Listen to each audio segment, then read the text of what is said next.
امام رازی سے په الفراست کې پسترګم ډېری خبرې کوي.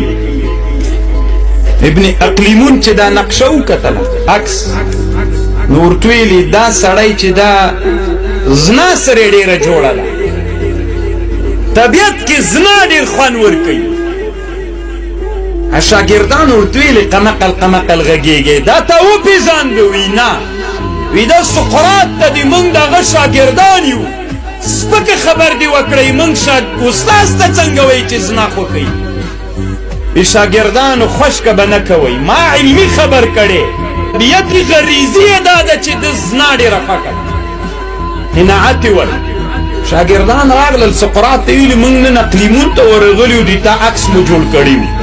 هغه چې د تا عکس ته وکتل ویلي دا زنا ډېره خوښوي، موږ خوشکه ورسره وکړه.